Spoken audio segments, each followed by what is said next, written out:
Hello and welcome to a special edition of Kirklees Library's Writer in Residence. Today we are really excited to have Professor Carl Chinn with us, author of the Peaky Blinders, The Real Story, and the Peaky Blinders, A Legacy.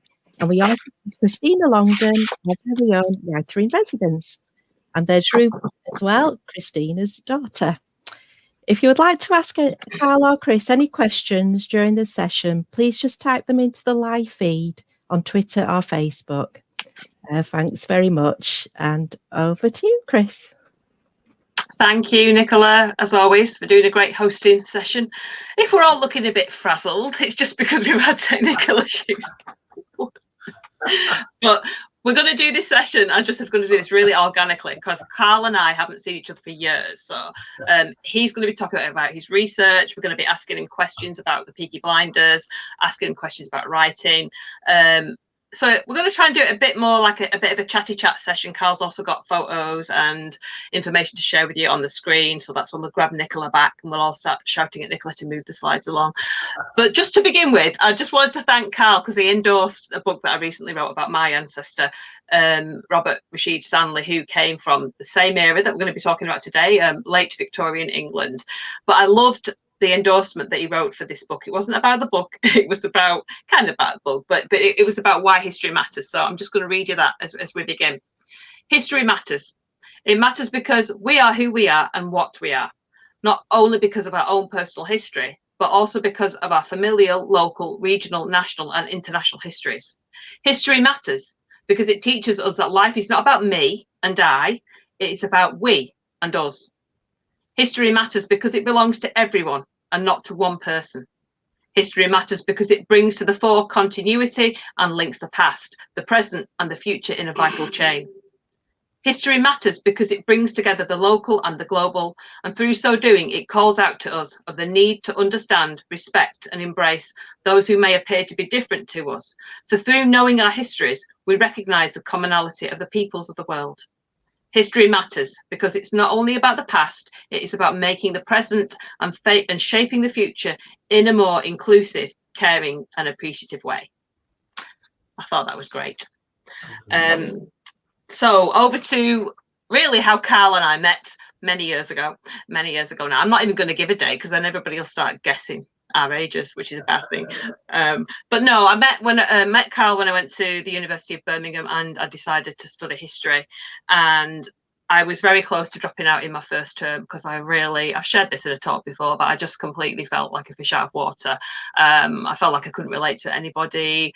And then Carl wandered along and gave me good talking to because I was really lucky to be in one of his seminars. And so he gave me good talking to and persuaded me not to leave. And I am eternally grateful to him for doing that because my confidence was at rock bottom at the time.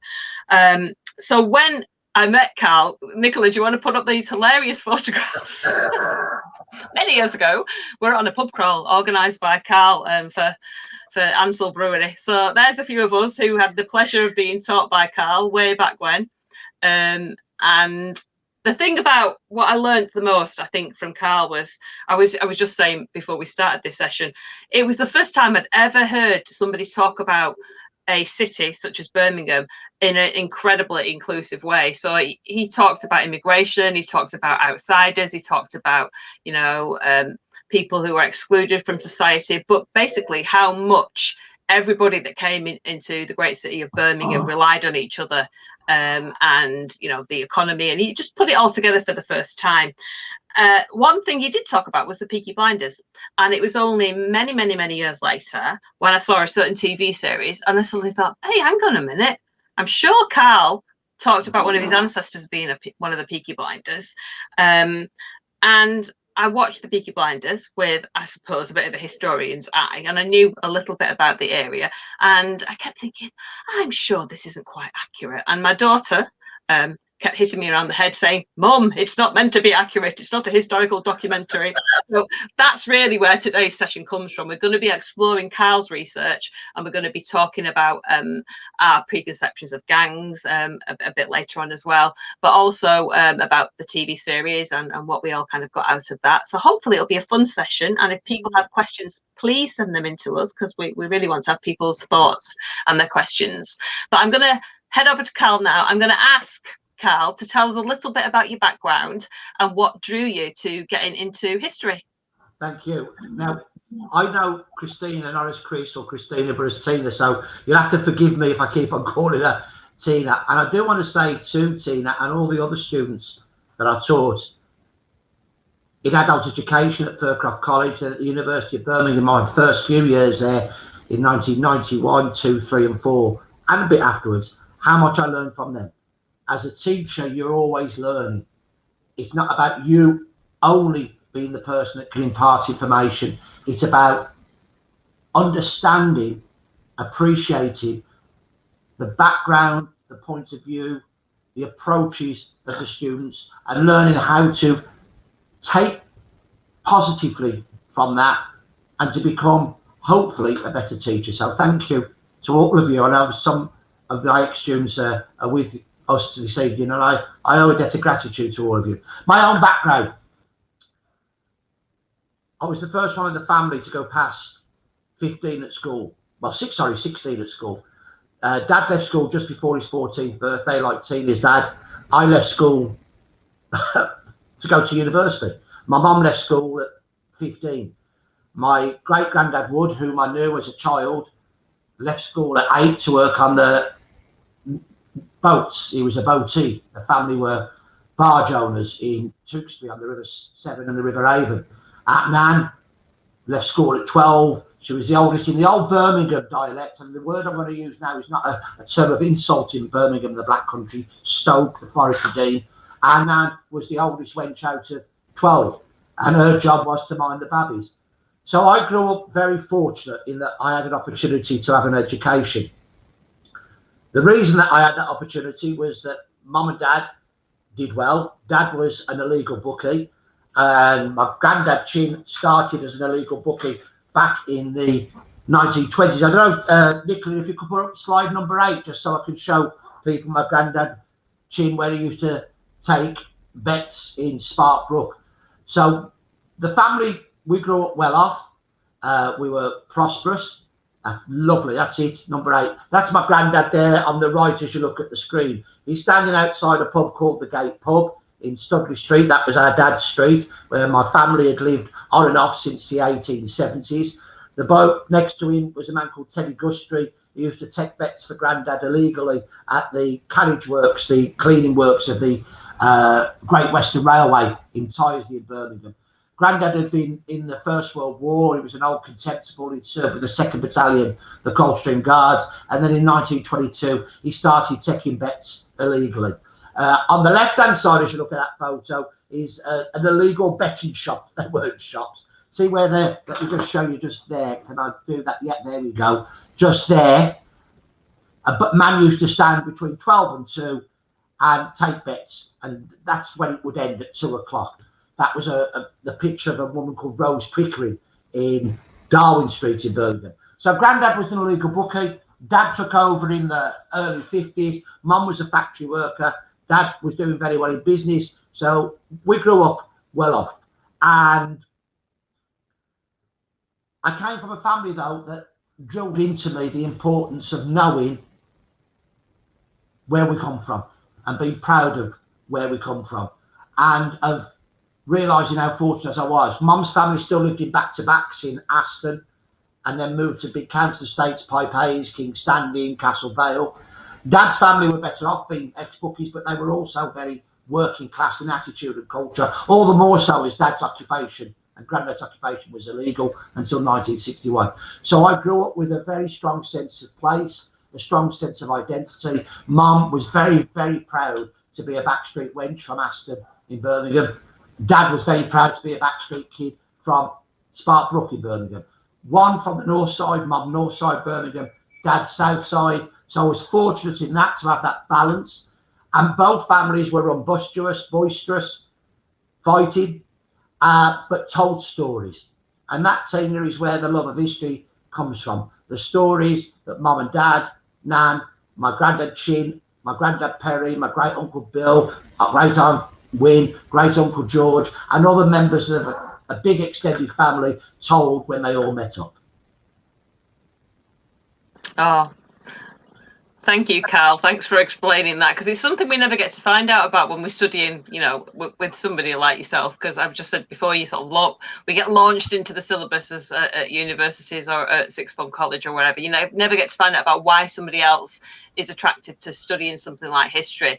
If I can hop onto I mean, I don't think you can see them here because the little blue banner's in the way. But I've got an entire collection over here of Carl's books. Over the years, I've got Brummy for the Brummies, because I'm married to a Brummie as well. So I need to be able to speak his language. It's quite complicated. But Carl is a prolific writer, and he just knocks these books out. And it's not like, you know, some people knock books out and they're not particularly great.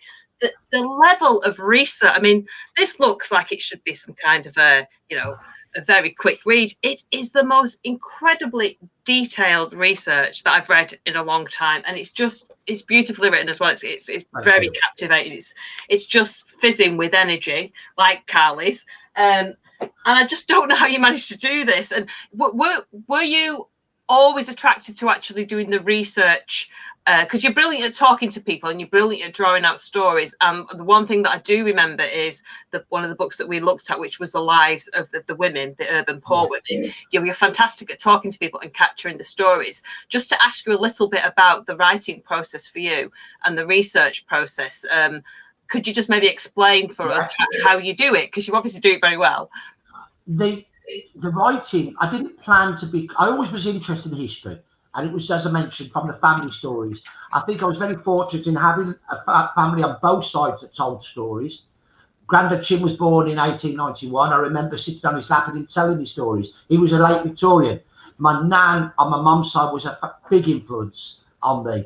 And she was born in 1914. So I was able to connect to the past through living people. Yeah. On top of that, the Birmingham of the 1960s, I was born in 56. The Birmingham of the 60s that I grew up in, the past was all around us still. It was being knocked down, yeah, but it was still there. I always wanted to be a historian, but I also wanted to be a bookie. And I started working in the betting shops when I was 13, part-time. We had a couple of armed robberies. I had a shotgun at my head when I was 17, a starting pistol in my early 20s, and Dad decided to sell up. And I got my degree. I was doing my master's towards my doctorate part-time. Dad, I think one of the reasons he sold up was that he wanted me to go back to university. I wanted to stay on and become a bookie. I went back to university, and I was very fortunate, Tina, to have an excellent tutor called Dorothy Thompson. Now, you and many people listening will understand how important she was, as well as her husband, Edward Thompson, E.P. Thompson. Wow. Who wrote the book that really brought social history around the making of the English working class, which was very much based on research in West Yorkshire. In fact, hugely based on research in West Yorkshire. Dorothy was a brilliant historian in her own right, who wanted to bring to the fore the importance of women in history, particularly the women of the Chartist movement, the world's first great working class movement. And she gave me the confidence to write about the people I belong to. So when I say my people, I don't want that to sound as arrogant that they belong to me. I want it to sound as if I belong to them. And she gave me the confidence. She used to love me talking to her. She used to encourage me to talk to her about my family and the stories and my own stories. And that led to my doctoral thesis, which was a social history of Sparkbrook, the Ladypool Road area, in which I interviewed lots of older people. She encouraged me, Dorothy did, to interview older people, many of whom were punters, customers of ours in the betting shops, but knew my great-grandparents. So that was wonderful. That was the first big thing that I wrote, 80,000 words, was my doctoral thesis. And, you know, like today, you've got cut and paste. In those days, when you'd written longhand a page, and when you were putting your thesis together, you think that sentence doesn't go there. So you cut it out. and then you'd stick it together. I remember doing that. And then you'd have a longer one where you'd put Yeah. a gap for that sentence or paragraph to go in. So that was really what got me writing, was the thesis. But then I was very fortunate. I've got a chapter on women, poorer women. And Dorothy was friendly with a woman at Manchester University Press who was bringing out a series of books on women. And they hadn't got anything about poorer women. And she recommended me. So without that recommendation, Tina, it wouldn't have happened.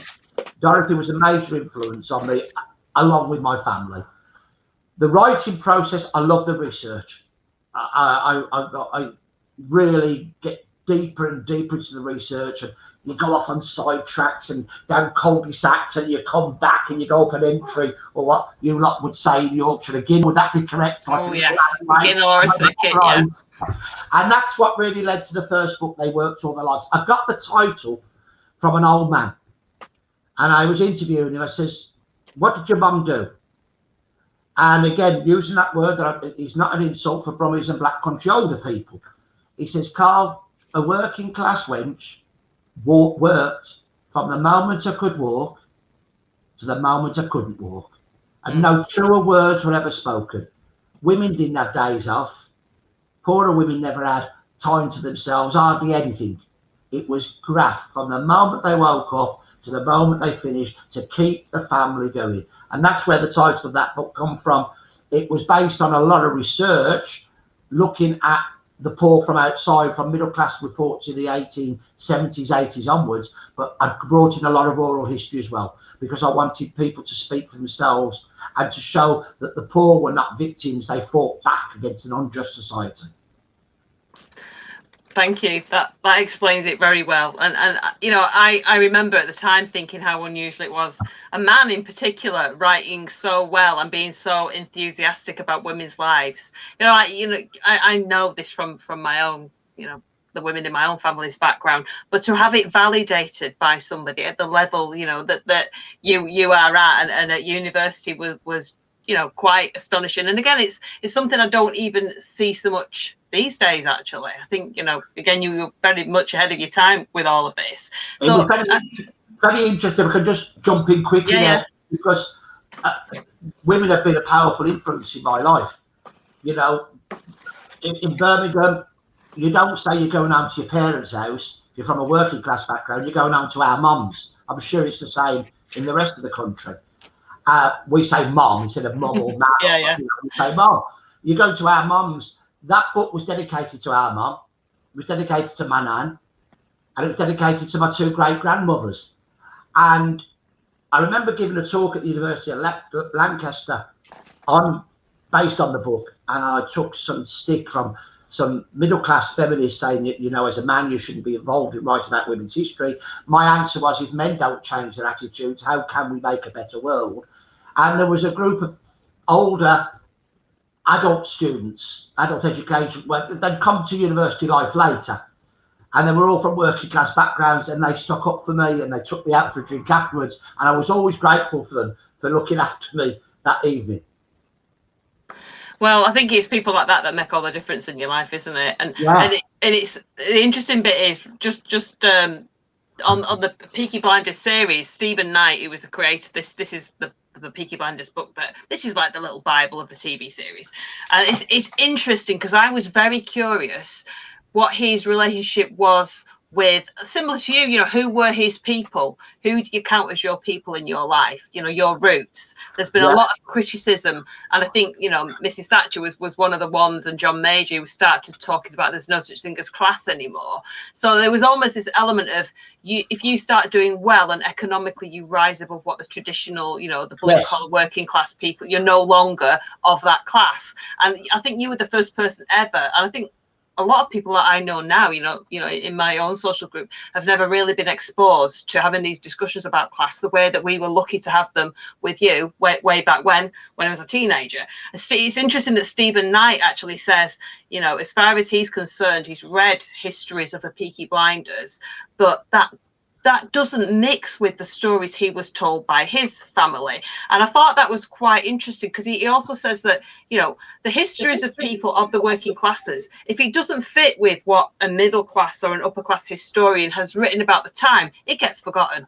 And you have always emphasized the oral historical tradition, which is grabbing those stories and writing them down, because working class people didn't have the time to do that. So the value of speaking to your uncles, your aunties, your grandmas, your granddads, your cousins about what they experienced has very much been lost, unfortunately, due to this tradition of I think, you know, history being dominated by not by the working classes. So I thought that was quite interesting, because Matt, as I said earlier, when I first saw the Peaky Blinders, I'm thinking, well, historically, I'm sure that, but he's saying, but actually, yeah, okay, this is a mythology. This isn't real. This is glamorized. This is a beautiful, compelling, and scary story at times, but there's truths in it. There are truths from my family that I've heard, and I think that that's the interesting bit that I get from working with history. I'm trying now with my own ancestors' history to turn that into, you know, a dramatization, and it is so difficult as somebody with a historical background, because I've constantly got this person on my shoulder saying, but that's not true, but that's not real, there's no evidence for that, that's conjecture. And I just wondered if maybe you could explain to us the truth of the Peaky Blinders in Birmingham, and how the gangs began. I know, so I'm not, you know, I'm going to let that over to you. If you could put up slide number 7 first of all, please, if you wouldn't mind, Nicola. And thank you to Nicola for setting this up and for being the slide person. So this number 7, that's it. Yeah, there we go. There was a terrible gang war in Birmingham between 1908 and 1912. Some newspapers, one of the Sheffield newspapers said it was the last of the Peaky Blinders, and it was, because the Peaky Blinders disappeared before the First World War. The series is set in the 20s. There were no Peaky Blinders in Birmingham then. There were men who had been Peaky Blinders, but there were no Peaky Blinder gangs. The series is the idea that Stephen Knight got, or what he says that he's told people, that the idea came from a family story, as you mentioned, Christina, and that it was a family to do with his dad's side called the Sheldons. And they became, in the series, the Shelbys. That was the spark. And then obviously it becomes mythologized, as you've said, quite rightly said, and Stephen Knight himself acknowledges. This guy here is one of the Sheldons. Now, it's really important to bear in mind, we look at mafia-style stories, films, series. The anti-hero grabs us. Yeah. The glamour grabs us. These men are not heroic, and they're not glamorous. This is Samuel Sheldon. He was 5'1.25". This is a photograph taken in the early 20th century by the Birmingham City Police, because he was an incorrigible rogue. He had been a slugger, which was the forerunners of the Peaky Blinders, a backstreet gang. They slogged, they fought, they slogged, and he became an early Peaky Blinder. So this is the reality. The reality is very different. The series has been brilliant for Birmingham. It's drawn a lot of attention to us, and it's drawn a lot of young people into wanting to know more about the history of the 20s and 30s. But it's really important to bear in mind there is a reality behind the glamour. The Garrison pub in the series is shown as a great big, almost like a late Victorian drinking emporium. Big, huge bar, beautiful little rooms off it. That's the real Garrison. It's a backstreet pub by the Blues Ground in Birmingham. I drank in there, being a Villa fan only when the Blues were away. But that's the little snug, the little lounge, we would have called it, the snug. And there's the bar. It was only a small bar. It wasn't a big place. So it's really important that we bear in mind the realities. The Peaky Blinders were not glamorous. Like the Hooligans of London, the Scottlers of Manchester and Salford, the Mooney gang, the Garvin gang of Sheffield, that started really before the First World War and then erupted into a terrible gang war in Sheffield in 24, 25, when a man called William Plummer was beaten brutally. They wouldn't fight him man to man. They attacked him mob-handed. These gangs were not made up of men that were handsome, charismatic, and to be looked up to as anti-heroes. They were vicious, vile, and horrible. I remember you saying that at the time, even long before, you know, we had anything like the interested in the Peaky Blinders as we do now. So that was good, because that stuck with me, and I think that's what resonated with me when I first saw that there was going to be a TV series about the Peaky Blinders. And since then, I've been reading quite a bit about my neck of the woods, where I originally come from, Manchester, about the Scuttlers. Now, one of the funny things I always tell people about is one of the ways that you included me more when my confidence was at a low edge in one of our seminars was you used to ask me how to pronounce things. Yeah. I remember you saying that word there. How do you pronounce that, Tina? Because everybody else was going Salford, and I went Salford. It's Salford. My husband made the terrible mistake the other day of saying that Manchester and Salford were the same place. I said, you can't say that. Two cities. It caused a war. You know, there were wars. And the interesting thing is, what I've drawn out of reading a lot of your work about the original Peaky Blinders, how they grew out of, you know, these the slogger gangs, as they were called. Yeah. They seem to be, as in Manchester, correct me if I'm wrong, and I know that Manchester was described as the first youth cult, that the gangs in Manchester of scuttlers were young lads trying to be, you know, the big man and all of that. And it seemed to be very much to begin with the young people, but as it develops as an entity of a way of being gangs on the streets, they seem to draw in the older men and the men that you know that have jobs, which I found quite interesting as well, because it starts as families in the Peaky Blinders TV series, but I never picked that up from your research. It felt more like. So what happens is the Peaky Blinders, before them the Sloggers, emerge about the same time as the Scuttlers. So you've got the Scuttlers of Manchester and Salford, the Sloggers of Birmingham. You've got street gangs in London that from 1898 are called hooligans. You've got gangs in Glasgow. You've got the origins of the Mooney and Garvin gang in Sheffield. There are hard men and little gangs elsewhere, but there is Andrew Davis's book is excellent on the Scuttlers, the gangs of Manchester. Excellent. It's quite shocking, actually. Yeah. So you have got little gangs elsewhere. Mexborough had a mob. They were known as the Red Hand Brigade. They were horrible men. They got involved with the Birmingham gangsters later on in the 20s. Yeah. But there wasn't the rampant backstreet gangsterism in most big cities as there was in Birmingham, Manchester, Salford, London. And it starts in the 1860s. This is where I take it back to. The police forces are new. They don't emerge from the late 1830s, 1840s. And at first, the police are very cautious about interfering with the street life of the poor. Now, the vast majority of the population is poor. They're living in badly built houses. They've got no gardens. There's no parks. There's no recreation grounds. There's no swimming baths. There's no libraries for the poor. So young men gather on waste ground when there's a bit of free time, and they play pitch and toss with coins, chucking them to a mark. Whoever gets them near closest throws them up in the air. So you pitch them, then you toss them. And if they come down heads, you keep them. There's also another game that led to the Sheffield gang war called tossing, whereby a man stands in the middle of the ring and he takes 2 halfpennies or 2 pennies, chucks them up in the air. If they came down heads, he wins the bets. People lay bets. I'll toss them for, let's say, 10 pence. Somebody covers it for 2 pence. Somebody else for 5 pence.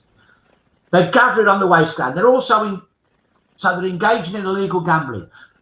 They're engaging in rough sports, and they're doing it mostly on a Sunday. And that really upsets the middle class. Yeah. That really, and don't forget, at that time, there still are middle class parts of Manchester, Salford, not so much Salford, but certainly Manchester and Birmingham, especially Birmingham, before they move south to Cheshire in the northwest or out to Edgbaston in Birmingham. Yeah. They put pressure on the police. And the police start arresting these young men for playing pitch and toss and playing rough sports. You could get arrested fined for kicking a football in the 1870s in the street. Excuse me. That, to me, is the starting point. Yeah. The police begin to be seen as aggressors. Yes. And they start arresting men for, being drunk and disorderly, and a lot of offences just being drunk. Lots of the young men, a younger population. It's a different demographic to today. Lots of big young men under 20. they gather in together, they start to fight back. And the street gangs of Birmingham start to emerge in the late 1860s in reaction to the growing tide against pitch and toss. It's seen as a crusade by the people in Birmingham and elsewhere. One of the biggest tossing rings in the country was outside Nelson in Lancashire. Huge ones in Sheffield at Sky Edge and Tudor Wood in the northeast and other places. So the police are being pushed to stop these sports and the illegal gambling, but there's not enough of them, Tina, and they start beating up. And so what happens? The police basically withdraw, but by then the gangs have started. And you're right, what happens at first, it's teenage boys with a few girls, but as these boys grow older, many of them stay in the gang. And what you start to find by the mid to late 70s in Birmingham and in Manchester and Salford, London, is gang fights, street against street. And they're not fighting fair, they're fighting with their belts. This is their favourite weapon. Heavy belts, leather with big buckles. And what they would do, there's only one description which is given in Andrew's book on the gangs of Manchester. From a man at the time, they would wrap part of the belt round the wrist, through here to leave that much then. So they'd hold it like that, and then they would buckle it. So there's about 8 inches left, and they'd slash and slash. Terrible injuries. People lost eyes. Men lost eyes. Terrible injuries on their heads. They used boots, or in Manchester and Salford, their clogs. Yeah. They used stones. They threw stones, half of brick ends at each other. They used loaded iron, like truncheons made of iron. They were vicious and they were violent. Excuse me. And the gangs developed through the 70s, the 80s. And in Birmingham, from 1890, there's a new fashion that emerges, which leads to the name Peaky Blinder.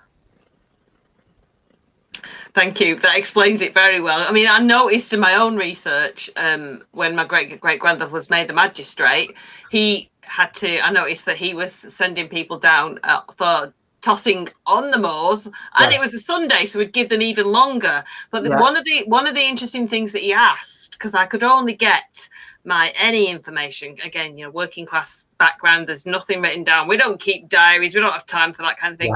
But all I could do is go back to old copies of the newspapers, town, not city. This is Stalybridge, Ashton, Duckingfield area. So all of this stuff's still on microfiche. Thank you. Yes. Please somebody get it on. It was a nightmare, but it was fascinating because those are the only times I could see his words as a magistrate and the sentences that he was passing. At one point, he asked what the religion was of one of the young lads that was being brought. I think the kid was 10 and had stolen some oranges, something like that. And he asked him what his religion. He asked the policeman what the lad's religion was, and the lad was Catholic. Now in Stalybridge and Ashton at this time, the population, this is like in the 1860s, it had just become 48% Irish, newly arrived, which is just phenomenal, for the population to change that fast within a decade. So in his own little way, he was trying to figure out he's probably being quite politically correct about it, looking at it. He's asking in a nice way, what's the background of this lad? And I just, now with the benefit of hindsight, having read a lot of what you've done and knowing a lot about the Murphy riots and the way that the Irish were treated in Birmingham, in the north of England, the prejudice against people, coming over from Ireland, from a horrific, series of incidences that had happened to people in Ireland. And I'm just wondering, again, there's this trend of you come from a background where you are oppressed, you've got very little on the horizons to offer you. And again, this is where history keeps repeating itself with our young people. If we're not offering them things to do, it's so much easier for them to turn inwards and start feeling, the police are oppressing us, everybody's against us, we're just trying to have a bit of fun gambling. And that's when you sort of see the tide turning a little bit in society. And then the Peaky Blinders obviously morphed to become this very violent group of people rather than disparate youth on the streets having fun. In Birmingham, there was that ethnic and religious prejudice. William Murphy was a bigot, a vile man who used to set up what he called a tabernacle, a big tent. He'd hire local roughs to protect him, and then he'd say filthy, salacious things like the Pope and nuns. Naturally, the local Irish then got upset, and it turned into battles. In Birmingham, after the Murphy riots, what happened was a huge number of after the riot by the Irish, huge number of English roughs were allowed by the police to smash up Park Street, the main Irish quarter of Birmingham. In the 1870s, there is evidence that the Park Street young Irish Brummies had an ethnic gang, and they fought the English Milk Street gang further on down. By the late 1880s, that's changed in Birmingham. Unlike the Northwest, Glasgow, parts of the Northeast, where sectarianism remained really strong, I think because the Irish immigration tailed off in Birmingham, it was nowhere near as much in Birmingham anyway as it had been in the Northwest. But also, a wonderful writer about the Irish in Britain at this period, wrote that no place in England are the English and Irish so intermarried as in Birmingham. And what's happening, the second generation are moving into the factory work like the English Brummies, they're meeting each other and getting married. So the ethnic tensions disappear by the mid to late 1880s, just as the Peaky Blinders emerge. Now, in the series, I don't know if people have seen the series, but why are they so named Peaky Blinders? What have they got in their peak of their flat caps? Disposable razor blade. Disposable razor blade. Right, could you put up slide number 5, please, Nicola, if you wouldn't mind? And we could look at what the real Peaky Blinders looked at. So slide number 5 is of 2 Peaky Blinders. The man on the right is Henry Lightfoot. He's the first and only person specifically called a Peaky Blinder in court. He is a major backstreet criminal. Look at the things he gets done for, Tina. 1904, stealing pork. He's a petty thief. He's not a major criminal. 6 assaults. His last recorded offence, 1907, he knocked off 12 scrubbing brushes. These are not big backstreet criminals. They're not organised crime. They're petty criminals. A lot of them are working men who are not petty criminals as well. We must make this point. The Scuttlers and the Sluggers and Peaky Blinders had lots of young working class men and older working class men who were hard workers, but there were a lot of petty criminals as well. They disposable safety razor blades are the type that the Peaky Blinders are supposed to have worn, and it was a legend that emerged in Birmingham, were not sold in great numbers in England until 1910-11. They'd only just been patented in America by King Gillette. So number 1, they weren't sold until the Peaky Blinders were just disappearing. Number 2, they were too expensive for any Peaky Blinder to be able to afford. And number 3, they didn't need them because they used, as poor men, what they got, their boots, their belts. And number 4, the original Peaky Blinders, like Charles Battle here, did not wear flat caps. They wore billycocks, a kind of bowler hat. Now, he is an early Peaky Blinder. How do I know that? Because there's a few rare accounts from men and women who lived at the time describing how they were dressed. They had a daff, which is like a scarf, twisted round the neck and knotted twice. Look, he's got a daff round the neck. He wears a billycock. And what they would do, they would make sure that when they had the billycock, they would pull it to one side. Could you show slide number 2 now, please, if you wouldn't mind, Nicola? If you could. Thank you. So this is there's Charles Battle, the early Peaky Blinder. Later Peaky Blinders, this is a man called George. His parents were very imaginative. They gave him the first name as the same as his surname. Excellent. He is wearing the flat cap, the outsized flat cap of the later Peaky Blinders, and the muffler. Now, what he's also got is a very short haircut. In Manchester and Salford, the Scuttlers had a donkey fringe. In Birmingham, they had a short haircut like a donkey fringe, but not quite so much of the fringe because they had a quiff here. Can you see his quiff? See it? And Charles Battle originally would have had a quiff. He probably had it cut off there. And what they wanted to do was they pulled the cap to one side to show off the quiff, and the cap, the peak, was blinding the one eye. Yeah. That's the real story of the real Peaky Blinders. If we could go to slide number 6, please. I'll show you another Peaky Blinder. This is seen there. He's got a smaller flat cap, but he's got the muffler. He's also wearing the hair fashion of the later Peaky Blinders, which was a bit of a longer fringe parted in the middle. This man, Edward Derrick, that's when he was 16. He was discharged from a court. He'd been arrested for breaking into a house. This is him, 1906, 11 years later. Look at him. He's a wastrel. He's a drunkard. He's a thief. He stole a basket carriage. These are big baskets on 3 wheels for deliveries. See him there? That's my great-grandfather, Edward Derrick. Not a man to be admired. He was a horrible, nasty man. He used to beat my great-grandmother brutally. Old people that I interviewed from my dad's street remembered him doing it. And how she would run and hide in the communal wash house, known in Birmingham as the Brewers, or else next door to Granny Carey's for refuge, because he wouldn't go into Granny Carey's house because she got 4 big sons. Horrible, nasty man. That's the reality of the Peaky Blinders.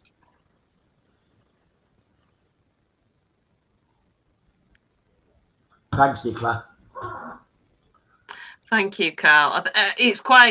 It's interesting to hear you talking about, you know, your ancestors, because I think that there's this temptation, isn't there, to sort of to look through things through rose tinted glasses, and you know it's easy to do that when you're looking at a TV series, but when it's your own ancestors, and there's almost this, you know, weird, strange, I think, responsibility of, are you speaking ill of the dead here? How much do you know of this? But I think, you know, you've done enough research to basically to trawl the archives to find out what happened, and you've got the oral history to back that up as well, which I think speaks volumes to people about, you know, when we're talking about these issues, and when we're falling in love with the way that the screen projects an image, and that's a complex character, and who are we to judge this person? Do you know what? Actually, we're allowed to judge these people, and they might be really good looking, you know, and they might be very charismatic, but at the end of the day, they were brutes. And I think we have to bear in mind that for all the criminality, and it was in the poorer neighbourhoods, the vast majority of the poor did not turn to criminality. And it's really, really important. If you could show the last slide quickly, which is number 15, please, Nicola, because this is how I end the book, and I want to end the book this way with this slide that I'm going to show you now, number 15, because these are the real backstreet heroes. These are the women of a very poor street in Birmingham called Floodgate Street, one of the poorest streets in the city. Notice the women, many of them are wearing outsized flat caps of their husbands. There's a woman called Kathleen Dyer. She wrote a compelling life story about growing poor. I remember it well. Remember I do, yeah. And she says, our mum never walked like a woman, I strode like a man. And when I went outside, I used to put the old man's flat cap on with an hairpin through the top to keep it on her head. The old pronunciation of man in Birmingham, the Black Country, is man. And these are hard-working women. Look, they're wearing Erden gowns. These are the gowns that were made from the Hessian sacks, the Erden sack, that sugar and other things were delivered in. And these are the real heroes of the backstreets, the women who didn't turn to criminality. Yes, there were female pickpockets. Yes, there were horrible women. But the vast majority were the ones who were the real heroes of the backstreets, who strove to keep clean in the most difficult of circumstances, who strove for a better life for their children or their grandchildren. I'm the lucky one. I had that better life. I owe duty to them. Yeah, and I think that's what I've always picked up from remembering, you know, back to when obviously you were teaching us our lessons. That remained with me. And I think, you know, when you are exposed to those kind of stories, because most kids aren't, they tend to obviously learn history from top down. There's a bit more of a trend these days towards, you know, learning local history, but there's nowhere near as much of it as there should be. But certainly hearing the stories of women, you know, unless they're middle class women or women that done something phenomenal like fly around the world, we don't hear about them. And it's something that I try to encourage young people nowadays to just try and pick up the stories of ordinary, you know, heroes in your life who happen to be the females in your life, and to treasure them, because they're not written down. There's no time, even today, you know, there's still very little time to write these stories down. And I think that's something that I think, you know, you kind of you broke the ground really with collecting these stories from women, and I think a lot of us have got to thank you for that, sort of starting off a trend of doing that. I've speaking of females, I've accosted a young female person off the street and dragged her in and stuffed her in the room at the back. So she's got some questions for you. Right. This is a young person who has nothing to do with me at all, who I've deliberately tried not to get her interested in the things that I'm interested in, but she loves history and she loves finding out more about history, and she knows far more than I ever did at her age. So I'm going to ask Nicola if you can bring Ruby in, if she's not snuck off to steal a cake from the fridge or something. Yeah. Oh, here she is. There she is. Ruby, would you like to ask Carl some questions? Because I know you've been reading far more on the Peaky Blinders than I've ever done. Now, Ruby, before we start, I will end up calling you like your mum, Bab. All right? So that is not an insult, it's a term of affection. You know, I call all my kids the same. All right? Is that okay, Bab?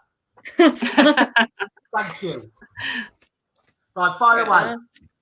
Okay.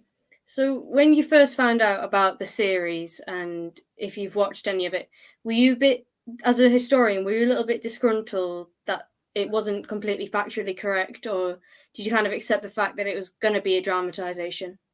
What a bang-on question that is, and you've gone straight away, haven't you? As a historian, right. So, yes, it's difficult to watch a series like that when you have researched the period. I first wrote about the Peaky Blinders in the early 80s in my doctoral thesis. I'd heard about them growing up. Yeah. In the early 1990s, there was a folk band in Birmingham called the Peaky Blinders, and we used to do gigs together. I do a bit of talking of history. They play old songs about old Birmingham. So when it first come on, and I started looking at it, and my wife Kate will tell you, she stormed out of the room after the first 5 minutes. I said, she said, are you going to stop moaning? She says, all I heard for the last 5 minutes is, that never happened. That's not true. It wasn't like that. So that's exactly what I was like with Mum. Was your mum the same? Mm-hmm. I was, but only because I remembered what you taught us. You know, I ruined it for her. She sent me out. She said, just if you're not going to watch it properly. So I had to suspend belief. So I was watching it kind of very difficultly, with one eye on the history, one on the mythology. As a drama, it's superb. It's won awards, quite rightly. It's beautifully filmed. It's cinematic in its scope. It's got charismatic actors. It's a brilliant storyline by Stephen Knight. But when it first came out, a lot of the media attention was that it was based on reality.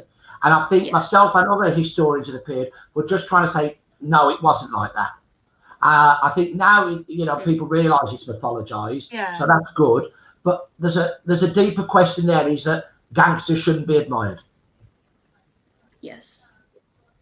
The series also portrays very strong female characters, and they're absolutely amazing in the series. You know, they don't take crap from anybody. Do you think this accurately represents the women that would have been around the Peaky Blinders, the real Peaky Blinders at the time they were around? Right, so the real Peaky Blinders, the sluggers, the 1870s, 80s, 90s, there are a few instances of where young women joined in the gang fights, and there was a fashion for young women going out with Peaky Blinders. They would have very long fringes, and when they went out, they'd wear big bonnets. And I think lots of poorer working class young women, I'm not going to call them girls because they were hard working women. They were, age 14, 15, they're in the mills, they're in the factories. They knew there was only a short time between them leaving school and getting married, in which they could enjoy their lives. So they spent what little money they had spare on big bonnets. So there is some evidence of some young women being involved with the Peaky Blinders, occasionally in gang fights. Excuse me. There's more evidence. Andrew Davis has found more evidence of young women involved with the Scottlers of Salford and Manchester. There is absolutely no evidence that I have come across, and I've researched deeply, of any women being involved in the real organised gangs of the 1920s. So if we could put up slide number 2 again, please, if you wouldn't mind, Nicola. The Peaky Blinders were horrible, nasty, violent men.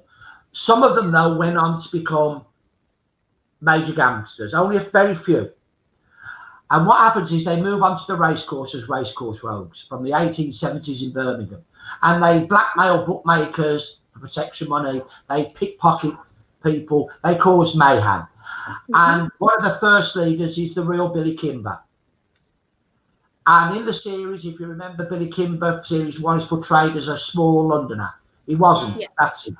He's a big burly brummie from Hospital Street, Birmingham. But he's a Peaky Blinder who then becomes a racecourse rogue. But he's not only got a fearsome reputation as a backstreet fighter, he's got the backup of his brother Joe, of some other leading figures, but also he's got brains. And he transforms the racecourse rogues of Birmingham into a slightly more organised unit known as the Birmingham Gang. He abandoned his first wife, Maud, in about 1910 to bring up their 2 daughters in poverty. She dies in 1926 and is buried in a pauper's grave. Ruby, there was no worse indignity for a poor family. You may have had nothing in your life, but when you died, to be buried in a communal grave with nothing above to say you'd ever lived was the ultimate indignity. He allowed us to do that. But his second wife, whom he married and had 2 daughters with, they had very different lives. They had cruises to South Africa. I've got a photograph of his wife and 2 daughters by his second wife in Madeira. They had ponies. They went to a finishing school in Switzerland. So these are not meant to be admired. Series 2, 3, 4, is it? Tom Hardy's character? Yeah. Alfie Solomon's real name, Alfie Solomon. He wasn't an Orthodox Jew, that's him there. He was a secular Jewish man. That's his brother. He betted under the name Sidney Lewis. His real name was Simeon Lewis. I interviewed him in a pub in London in 1987. So real gangs emerged in the 1920s, what we would see as organised crime, similar to the Shelbys of the series. Yeah. But as opposed to Al Paul, who has a major role in that gang, I've come across no evidence. I don't think Alfie Solomon was married. Billy Kimber's first wife he abandoned. His second wife, he made sure she was kept clear of criminality, and their children eventually moving to Torquay so they'd have a different life. Darby Sabini, the Italian gangster in series 2 and 3, he also moved to the south coast so that his children would have a different life. His wife as well was not involved in the gangs. So I've got no evidence at all of wives being involved in the gangs in the 1920s. Yeah. However, the strong woman that Aunt Polly epitomises was common in the back streets. And they had to be strong to get by. Definitely. I come from a long line of strong women. The first fight I ever saw was when I was 9 at the Villa. My nan, 4'11.5" for fighting Aston. And a away fan nicked our kid's Villa hat. We stood together in them days, threw it on the floor, stood on it, and Anna went bang. And she hit him. Women survived, had to be strong. There were women that were browbeaten, like my great-grandmother by my Peaky Blinder ancestor, but there were lots of strong women as well. And we need to take a lot from that. And it was the women through creating female networks, coping strategies. Older women were the gaffers of the street, the bosses of the street. I know who your mother is. I'm sure there's older people listening like me. The worst thing that you could have said to you when you was a kid if you played up in the street was, I know your mother.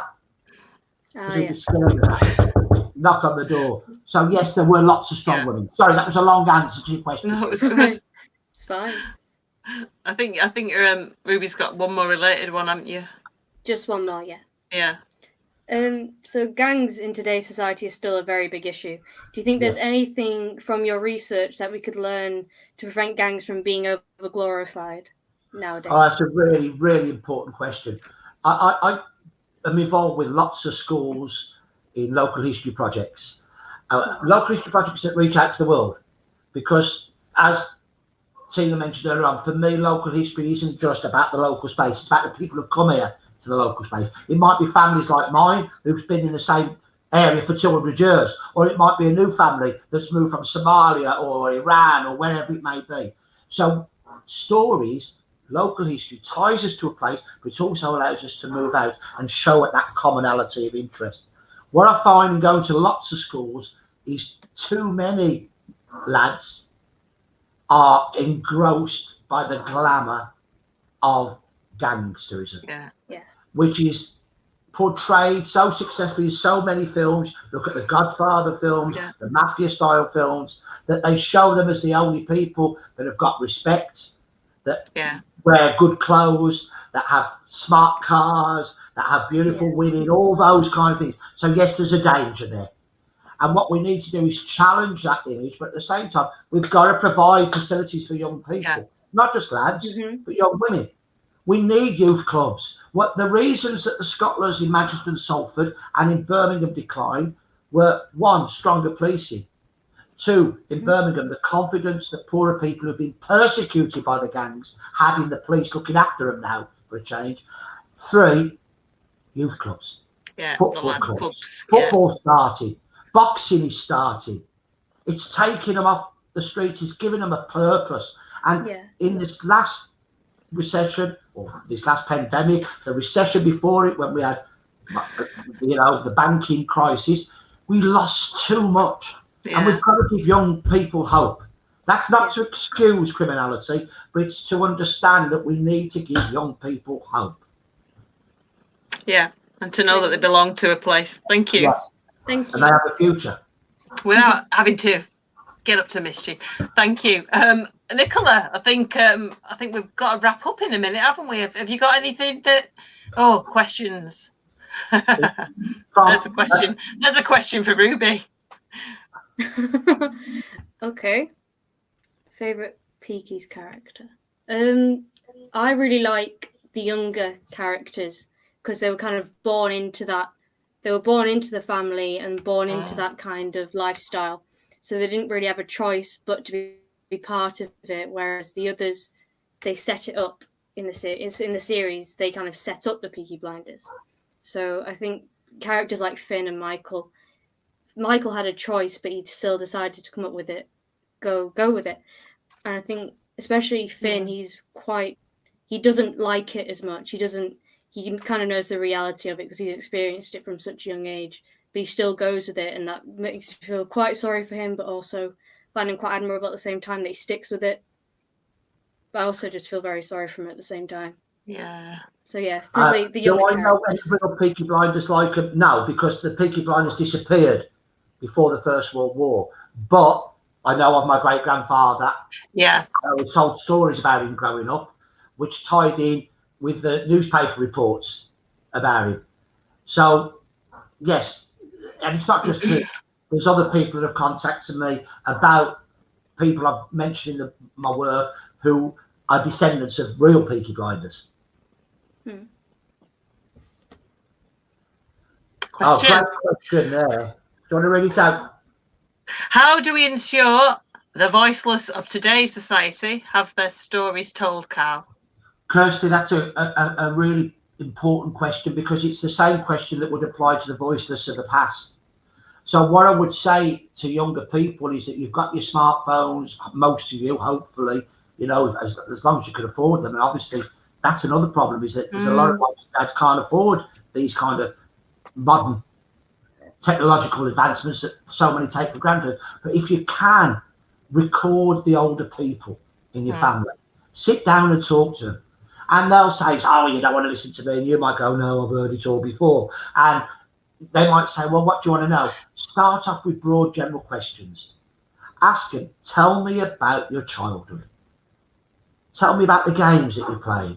Don't ask them when you were born and what, because it's just yes, no answers. Get broad questions. What were your mum and dad like? Talk about family parties, schooling. Things that bring them into telling a story. It's a great question, Kirsty, because what's happened, I think, over the last few years is that oral history has become very much more looking at middle class groups than the poor and the working class. And I'm not saying that's wrong, but we also need to be focusing on the stories of the voiceless. And you're so important, the point that you made there, Kirsty. And back in the 80s, one of the things that came out of unemployment was there were schemes that could get funding for oral history projects. And that was one of the few positives that came out of that period, was that there were lots of schemes with oral history projects that did exactly what you said, Kirsty. They gave a voice to those who might be voiceless. I totally agree with you, Carl, because we found in our family, when I've said to the kids, oh, you need to go and interview the grandparents, they've kind of gone, ugh. And that's because it's felt a little bit more fun. I mean, that might just be my children, but the interesting thing is there is this massive intergenerational phenomenon, because, for example, I knew things about my nana's childhood that she never told my mum, just because my mum never thought to ask, because my mum's busy sorting out her medicines and where she lives and that stuff, and I was the one that, you know, had to go and chat with my nan. And Ruby's been exactly the same with her grandmother. She's found out stuff about how my mum and dad met that I never knew.